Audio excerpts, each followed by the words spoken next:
Hello students, welcome to my channel Chemphilia. এখানে CBSE class 10 2026 এক্সামের যে সায়েন্স পেপার ছিল তার কেমিস্ট্রি পার্টটার সলিউশন আমি করছি। এটার ফার্স্ট পার্ট অলরেডি চলে এসছে। এই ভিডিওতে আমরা সেকেন্ড পার্ট করছি, অর্থাৎ এর পরে কোয়েশ্চেনগুলো, যে কোয়েশ্চেনগুলো এর আগের পার্টে সলভ করেছি তার পরে কোয়েশ্চেনগুলো এই পার্টে দেখছি। তো এখানে যে কোয়েশ্চেনটা দিয়েছে প্রথমে বাংলাতে পড়ে নিচ্ছি, তারপর আমি ইংলিশ ভার্সনটাতে অর্থাৎ অরিজিনাল ভার্সনটাতে যাচ্ছি। অ্যালকোহলের সমগণীয় শ্রেণীর সাধারণ সংকেত CnH2n+1OH এবং OH হলো কার্যকরী মূলক। ইথানলকে সাধারণভাবে অ্যালকোহল বলা হয় এবং এটি অ্যালকোহলীয় পানীয়ে ব্যবহৃত হয়। এটি একটি উত্তম দ্রাবক, ওষুধে, কাশির সিরাপে, টনিকে ইত্যাদিতে ব্যবহৃত হয়। অ্যালকোহলের সমগণীয় শ্রেণীর চতুর্থ সদস্যের নাম ও গঠন সংকেত লেখো। এটা হলো প্রথম কোয়েশ্চেন। সেকেন্ড কোয়েশ্চেন হচ্ছে কি ঘটে যখন ইথানলকে ক্ষারীয় KMnO4 সহ উত্তপ্ত করা হয়? সংশ্লিষ্ট রাসায়নিক সমীকরণটি লেখো। আর থার্ড কোয়েশ্চেন হচ্ছে গাঢ় H2SO4 এর উপস্থিতিতে ইথানলের সঙ্গে ইথানোয়িক অ্যাসিডের বিক্রিয়ার রাসায়নিক সমীকরণটি লেখো। এই বিক্রিয়াটির নাম লেখো। তো এবার আমরা ইংলিশ ভার্সনটা দেখে নিই। কি বলছে? Alcohol forms a homologous series with general formula CnH2n+1 OH and OH group as functional group. Ethanol is commonly called alcohol and is used in alcoholic drink. It is a good solvent used in medicines, cough syrups, tonics, etc. Write structural formula and name of the fourth member of alcohol homologous series. তো fourth member যেটা তার formula হচ্ছে C4H9OH। ওকে, আর এটার নাম কি? এটার নাম হচ্ছে বিউটানল। এটার নাম হচ্ছে বিউটানল। ওকে, নেক্সট কোয়েশ্চেন কি বলছে?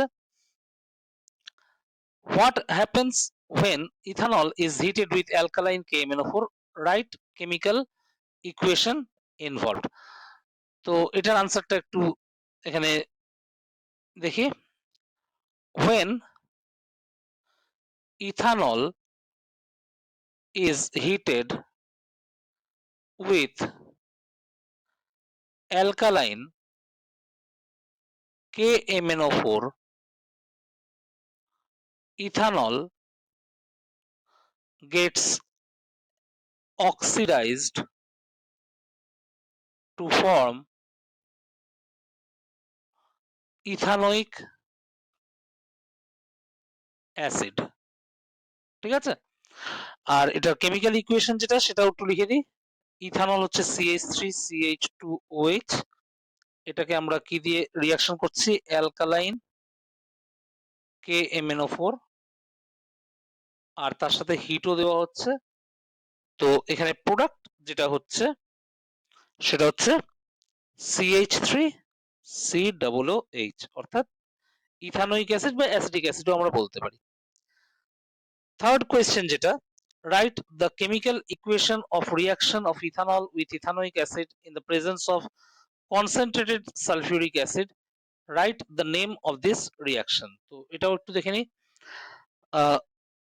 প্রথমে বলেছে write the chemical equation of reaction of ethanol and with ethanoic acid in the presence of concentrated H2SO4। বেশ, তার মানে এখানে শুধু রিয়াকশন লিখতে হবে, কোনো কি তৈরি হবে এসব কিন্তু জিজ্ঞেস করেনি। তো ইথানোইক অ্যাসিড যেটা সেটা হচ্ছে CH3COOH, এই হচ্ছে ইথানোইক অ্যাসিডের ফর্মুলা। আর ইথানল যেটা সেটা হচ্ছে HOC2H5, এটা হচ্ছে ইথানল। ঠিক আছে, আর এখানে কার সাথে রিয়াকশন করানো হয়েছে? Concentrated H2SO4। তো এখানে কি হয়, অ্যাসিড থেকে H আর এখান থেকে OH টা বেরিয়ে যাবে। তো প্রোডাক্ট যেটা হবে সেটা হচ্ছে CH3COOC2H5। এক সেকেন্ড, এখানে ওয়াটার যেটা বেরোচ্ছে, জাস্ট এ মিনিট।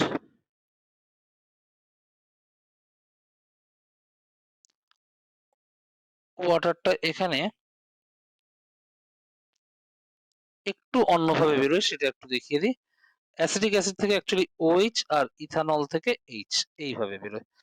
তো CH3 COO C2H5 এই হচ্ছে প্রোডাক্ট। আর এখানে প্রোডাক্টের যেটা নাম সেটা হচ্ছে ইথাইল অ্যাসিটেট। যদিও এখানে জিজ্ঞেস করেনি, তবুও বলে রাখলাম এখানে প্রোডাক্টের নাম ইথাইল অ্যাসিটেট। এখানে কিন্তু শুধু রিয়াকশনটা লিখতে বলেছে, তো রিয়াকশন আমরা লিখে দিয়েছি আর প্লাস H2O রিলিজ করে যায়। Right the name of this reaction. তো এখানে কিন্তু যে প্রোডাক্ট হচ্ছে এটা এস্টার তৈরি হয়েছে।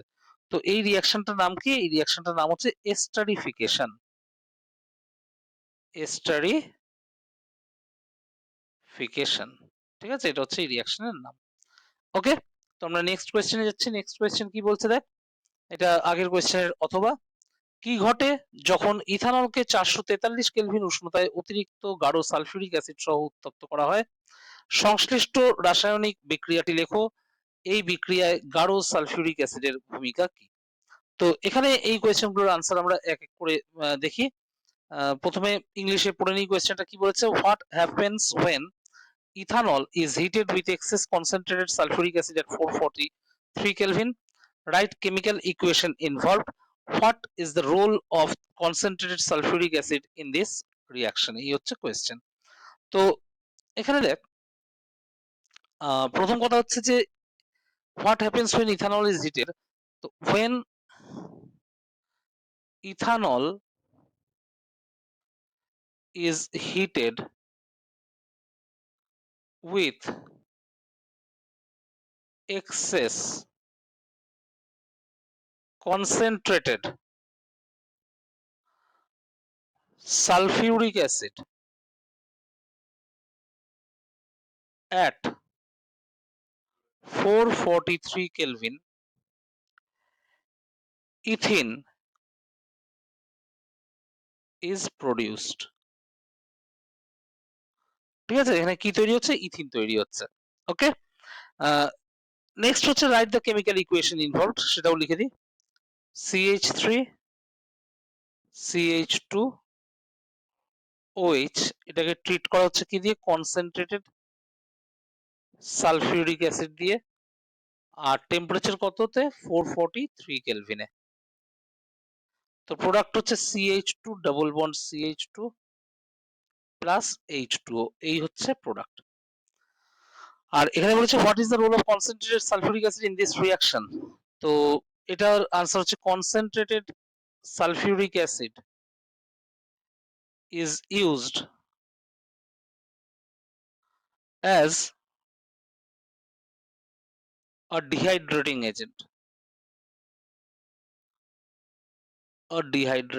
এজেন্ট। তো এখানে H2SO4 কে কি হিসেবে ইউজ করা হচ্ছে? ডিহাইড্রেটিং এজেন্ট হিসেবে।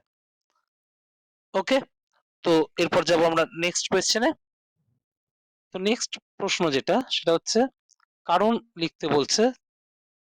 আয়নীয় যৌগগুলি সাধারণত উচ্চ গলনাঙ্ক ও স্ফুটনাঙ্ক বিশিষ্ট হয়। সেকেন্ড কোয়েশ্চেন যেটা বলছে লেড ও টিনের একটি সংকর সোল্ডার বৈদ্যুতিক তার ঝালাইতে ব্যবহৃত হয়। আর লাস্ট কোয়েশ্চেন যেটা বলছে কার্বন সোডিয়াম অথবা ম্যাগনেসিয়ামের অক্সাইডকে বিজারিত করতে পারে না। তো এই তিনটের ইংলিশ ভার্সনগুলো দেখে নিই। Give reasons for the following. First যেটা দিয়েছে সেটা হচ্ছে ionic compounds have generally high melting points and boiling points. তো এটার যে রিজন সেটা নিচে দেওয়া রয়েছে। Due to presence of strong electrostatic force of attraction between constituent ions, ionic compounds have generally high melting point and boiling point. তো এটা তোরা জানিস খুব ভালো করে যে আয়নিক কম্পাউন্ডে আয়ন্স থাকে, অপোজিটলি চার্জড আয়ন্স থাকে, তাদের মধ্যে একটা strong electrostatic force of attraction থাকে। তো সেই কারণেই কিন্তু মেল্টিং পয়েন্ট আর বয়লিং পয়েন্ট প্রচন্ড বেশি হয়। নেক্সট যে কোয়েশ্চেনটা সেটা কি বলছে? সেটা বলছে solder an alloy of lead and tin is used for welding electrical wires. তো এটার যে আনসার সেটা হচ্ছে solder is used for welding electrical wires because the alloy is a good conductor of electricity. ঠিক আছে, তো থার্ড কোয়েশ্চেন যেটা বলছে carbon cannot reduce the oxides of sodium or magnesium. এর রিজন যেটা সেটা হচ্ছে carbon cannot reduce the oxides of sodium and magnesium because they have higher affinity towards oxygen than carbon. তোরা খুব ভালো করে জানিস সোডিয়াম ম্যাগনেসিয়াম এগুলো হাইলি ইলেকট্রোপজিটিভ মেটাল, আর অক্সিজেন হচ্ছে হাইলি ইলেকট্রোনেগেটিভ। তো ওদের মধ্যে যে অ্যাট্রাকশনটা অনেক বেশি থাকে কার্বনের মানে কম্প্যারিজনে। তো সেটাই রিজন যে carbon cannot reduce the oxides of sodium or magnesium. Next কোয়েশ্চেনের দিকে আমরা যদি যাই, কি বলছে এটা? এক্স যৌগের সঙ্গে অ্যালুমিনিয়ামের বিক্রিয়া রেলওয়ে ট্র্যাক জুড়তে ব্যবহৃত হয়। এক্স যৌগটিকে চিহ্নিত করো, বিক্রিয়াটির নাম লেখো। এক্স যৌগটির সঙ্গে অ্যালুমিনিয়ামের বিক্রিয়ার সুমিত সমীকরণটি লেখো। তো ইংলিশ ভার্সন হচ্ছে the reaction of compound X with aluminium is used to join railway tracks. Identify the compound X. তো এখানে X কম্পাউন্ড যেটা সেটা হচ্ছে Fe2O3. X কম্পাউন্ড হচ্ছে Fe2O3, দ্যাট ইজ এটার নাম যদি আমরা লিখি এটা হচ্ছে ফেরিক অক্সাইড। ঠিক আছে। সেকেন্ড কোয়েশ্চেন যেটা বলছে সেটা হচ্ছে নেম দ্য রিয়াকশন। তো এই রিয়াকশনটার নাম যেটা সেটা হচ্ছে থার্মিট রিয়াকশন। থার্মিট রিয়াকশন, ওকে। আর থার্ড পার্ট যেটা বলছে write the balanced chemical equation of the reaction of compound X with aluminium. তো ব্যালেন্সড কেমিক্যাল ইকুয়েশনটা লিখতে বলেছে, সেটা হচ্ছে Fe2O3 প্লাস Al থেকে তৈরি হবে Al2O3 প্লাস Fe। তো এখানে 2Al আর 2Fe দিলে ব্যালেন্স হয়ে যায়, আর তার সাথে কিন্তু একটা হিট রিলিজ হয় এই রিয়াকশনে। ওকে, তো এবার আমরা যাব নেক্সট কোয়েশ্চেনে। তো নেক্সট কোয়েশ্চেন যেটা, এটা আগের কোয়েশ্চেনটার অথবা সমিত সমীকরণ লেখো যখন Cu2O এবং Cu2S এর একটি মিশ্রণকে উত্তপ্ত করা হয়। আর সেকেন্ড কোয়েশ্চেন বলেছে ZnS অর্থাৎ জিঙ্ক সালফাইডকে অক্সিজেনের উপস্থিতিতে উত্তপ্ত করা হয়। তো এই দুটো কেসে সমিত সমীকরণ লিখতে হবে। তো এখানে কি বলছে, write the balanced chemical equation when a mixture of Cu2O and Cu2S is heated. তো এটা এর আগের কোয়েশ্চেনের অর। তো এটা একটু দেখে নিই যে Cu2O আর Cu2S কে হিট করলে যে রিয়াকশনটা হয় তার ব্যালেন্সড কেমিক্যাল ইকুয়েশন। তো সেটা হচ্ছে Cu2O প্লাস Cu2S থেকে তৈরি হয় Cu প্লাস SO2। ঠিক আছে। তো এখানে 2Cu2O যদি করে দিই তাহলে 6Cu হয়ে যাবে, আর এদিকে S আর ওদিকে O2 SO2 একদম। তো এই হচ্ছে ফার্স্ট যে রিয়াকশনটা দিয়েছে তার কেমিক্যাল ইকুয়েশন। আর সেকেন্ড যেটা দিয়েছে সেটা কি বলছে, ZnS is heated in the presence of oxygen. তো ZnS কে যদি আমরা অক্সিজেনের প্রেজেন্সে হিট করি তাহলে সেক্ষেত্রে রিয়াকশন কি হয় সেটাও একবার দেখে নিই। ZnS আর এখানে আমরা লিখছি O2, তো এখান থেকে তৈরি হচ্ছে ZnO প্লাস SO2। ঠিক আছে। আর এটা যদি 2ZnS করে দিই 3O2 করে দিই তাহলে 2ZnO হয়ে যাবে, আর এদিকে হচ্ছে 2SO2 করে দিলে হ্যাঁ একদম এই রিয়াকশন একদম ব্যালেন্সড হয়ে গেল। ওকে, তো নেক্সট কোয়েশ্চেনে আমরা যাই। নেক্সট কোয়েশ্চেন কি বলছে, কারণ লিখতে বলছে বাড়িতে তড়িৎ পরিবহনকারী তারগুলির উপরে পিভিসির একটি আবরণ থাকে। ঠিক আছে। আর সেকেন্ড যে কারণটাও লিখতে বলছে বাড়িতে গরম জলের ট্যাঙ্ক তৈরিতে কপার ব্যবহৃত হয় কিন্তু স্টিল নয়। ঠিক আছে। তো ইংলিশে কোয়েশ্চেনটা যদি দেখে নিই, give reasons for the following. The wires carrying current in home have a coating of PVC. তো এর রিজন যেটা সেটা নিচে লেখা রয়েছে, as PVC is a strong electrical insulator it is used as coating on electrical wires for insulation. তো এটা electrical insulator মানে কি, মানে এটা কিন্তু কারেন্ট কন্ডাক্ট করে না বা ইলেকট্রিসিটি কন্ডাক্ট করে না, তো এর জন্য এটা মানে একটা কোটিং হিসেবে ইউজ করা হয়। আর সেকেন্ড কোয়েশ্চেন যেটা দিচ্ছে সেটা যদি আমরা একবার দেখি, সেটা কি বলছে, to make hot water tanks copper is used and not steel. তো এর রিজনটাও যদি আমরা দেখে নিই একবার, copper is used to make hot water tanks because এক নম্বর রিজন হচ্ছে it doesn't react with cold water, hot water or steam. preventing rust formation. আর সেকেন্ড রিজন যেটা, it possesses high thermal and electrical conductivity. তো এই reason গুলোর জন্য কি বলছে যে হট ওয়াটার ট্যাঙ্কস তৈরিতে কপার ইউজ করা হয়, কিন্তু স্টিল ইউজ করা হয় না। নেক্সট কোয়েশ্চেন আমরা যদি দেখি, সেটা এই কেমিস্ট্রি পেপারের লাস্ট কোয়েশ্চেন।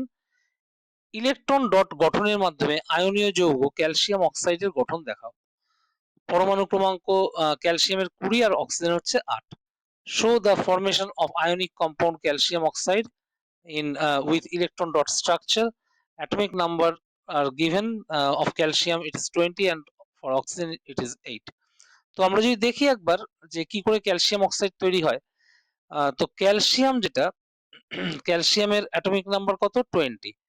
তো 20 যদি হয় তার মানে এর কনফিগারেশন হচ্ছে 2882। আর আরেকদিকে অক্সিজেন অ্যাটমিক নাম্বার হচ্ছে 8, তো কনফিগারেশন হচ্ছে 26। তো আমরা যদি ইলেকট্রন ডট স্ট্রাকচারটা লিখি, ক্যালসিয়ামের ভ্যালেন্স শেলে দুটো ইলেকট্রন আছে, রাইট, আর ওদিকে অক্সিজেন ভ্যালেন্স শেলে আছে 6টা। তাহলে অক্সিজেন চাইবে দুটো ইলেকট্রন নিতে, আর ক্যালসিয়াম চাইবে দুটো ইলেকট্রন ছাড়তে। তো ক্যালসিয়াম কি করবে, এই যে দুটো ইলেকট্রন অক্সিজেনকে দিয়ে দেবে, ঠিক আছে। তাহলে ক্যালসিয়ামটা কি হয়ে যাবে, ক্যালসিয়াম 2+ হয়ে যাবে, আর ওদিকে অক্সিজেন দুটো ইলেকট্রন নিয়ে হয়ে যাবে অক্সিজেন 2-। তো নেক্সট হচ্ছে এই ক্যালসিয়াম 2+ এন্ড O2-, এই দুটো যদি কম্বাইন হয় তাহলে কিন্তু ক্যালসিয়াম অক্সাইড তৈরি হবে। তো এইভাবে ক্যালসিয়াম অক্সাইড কম্পাউন্ডটা, যেটা কিনা একটা আয়নিক কম্পাউন্ড তৈরি হয়। তো এর সাথে সাথে এই কেমিস্ট্রি পেপারটা কিন্তু শেষ হলো। সিবিএসই 2026 এর আউটসাইড দিল্লি সেটের যে কোয়েশ্চেন ছিল, সেই কোয়েশ্চেনের একটা সেট কিন্তু পুরোপুরি কমপ্লিট হলো। সেট 2 আর সেট 3 তে কিন্তু কিছু কোয়েশ্চেন আছে, সব কোয়েশ্চেন না, কিছু কোয়েশ্চেন আলাদা রয়েছে। তো সেই কোয়েশ্চেন গুলোকে নিয়ে কিন্তু এর পরের ভিডিওতে আমরা ডিসকাস করব। তো হোপফুলি ভিডিও তোদের খুব ভালো লাগছে। ভিডিও ভালো লাগলে কিন্তু অবশ্যই লাইক দিবি, আর সাবস্ক্রাইব করবি চ্যানেলটা, আর ভিডিও শেয়ার করতে ভুলবি না। ওকে, থ্যাংক ইউ, টাটা।